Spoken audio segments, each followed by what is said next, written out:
जैसे ही सरकार ने यूजीसी कानून को लागू करने की बात की तो देश में एक अजीब लहर उठी और कहीं ना कहीं उसके विरोध में राजनीतिक दलों के साथ साथ में सामाजिक संगठन भी उतर आए और लगातार प्रदर्शन हुए और उसी में ताजी रूपरेखा आज देखने को मिली, जहाँ जंतर मंतर पर अखिल भारतीय ब्राह्मण महासंघ ने भी प्रदर्शन की बात कही थी। हमारे साथ हैं गोविंद कुलकर्णी जी, जो अखिल भारतीय ब्राह्मण महासभा के राष्ट्रीय अध्यक्ष हैं, जिन्होंने बड़ी संख्या में अलग अलग राज्यों से अपने पदाधिकारियों को बुलाया था, मगर किसी कारणवश सरकार से उन्हें परमिशन नहीं मिली और उसका बहुत बड़ा नुकसान उन्हें उठाना पड़ा। हम बात करते हैं गोविंद कुलकर्णी जी। कुलकर्णी जी नमस्कार। सबसे पहले तो आज जो प्रदर्शन होना था, क्या कारण आके जो सरकार से आपको परमिशन नहीं मिल पाई? ये तो सरकार ही जाने क्यों परमिशन नाकारा है, लेकिन अखिल भारतीय ब्राह्मण महासंघ पूरा तैयारी के साथ देश के 22 राज्यों से लोग दिल्ली पहुंचे हैं। कहीं को एयरपोर्ट से लिए उठाया गया है, कहीं से को रेलवे स्टेशन से उठाया गया है, कहीं जहां रुका है वहीं उनको हाउस अरेस्ट किया गया है। ऐसा करके इस आंदोलन यशस्वी न हो, इसके लिए सरकार पूरे प्रयास किया है। अध्यक्ष जी, अगर देखा जाए तो जैसे गाजियाबाद की बात करें हम, चाहे उत्तर प्रदेश हो गया, हरियाणा हो गया, राजस्थान हो गया, अलग अलग राज्यों से बड़ी संख्या में प्रदर्शनकारी दिल्ली की तरफ बढ़ रहे थे, मगर आप खुद कह रहे हैं उन्हें हाउस अरेस्ट किया गया, कई वीडियो भी मिले हैं, विजुअल भी आ रहे हैं।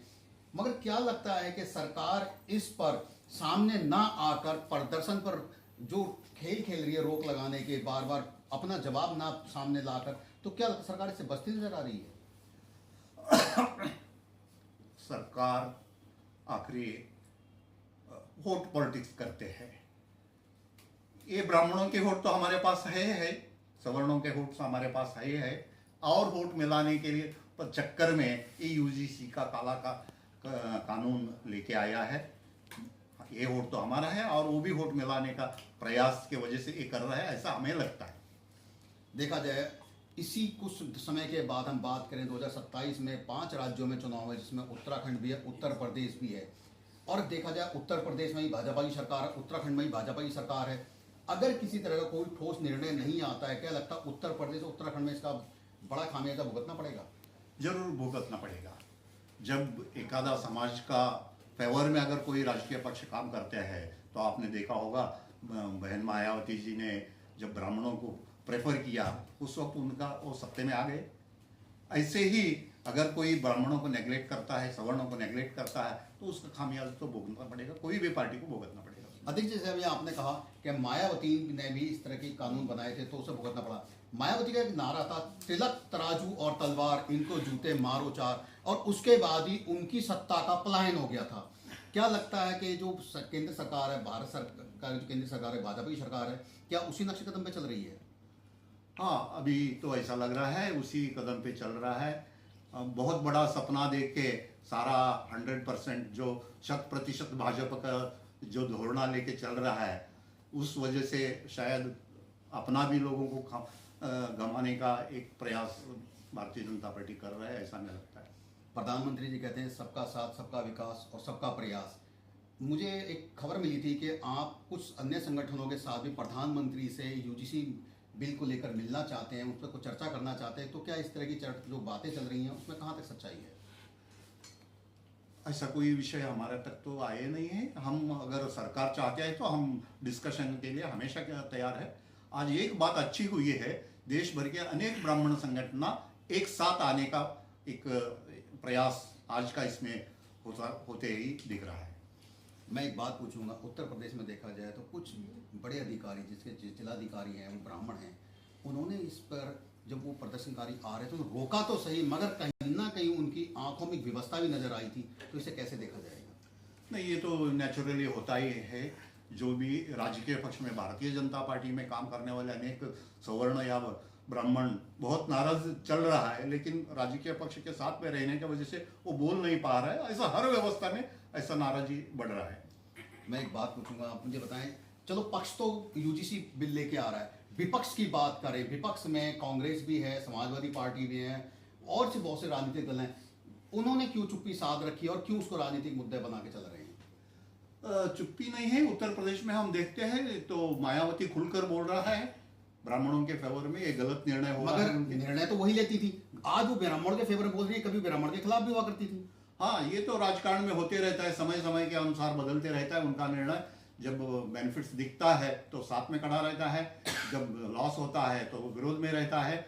ऐसे ही अखिलेश जी भी इस विषय में ब्राह्मणों के फेवर में बात करते दिख रहा है।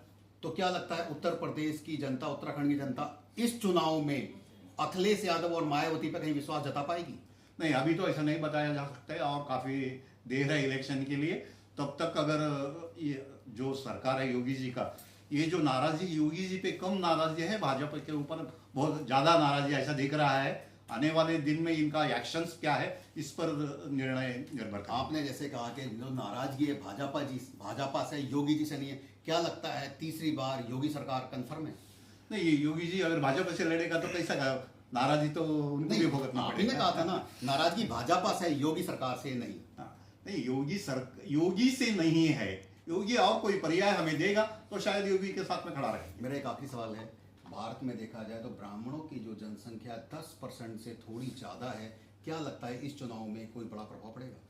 हाँ, इलेक्शन में 3% से 4% वोट स्विफ्ट हो गया तो सरकार बदलता है।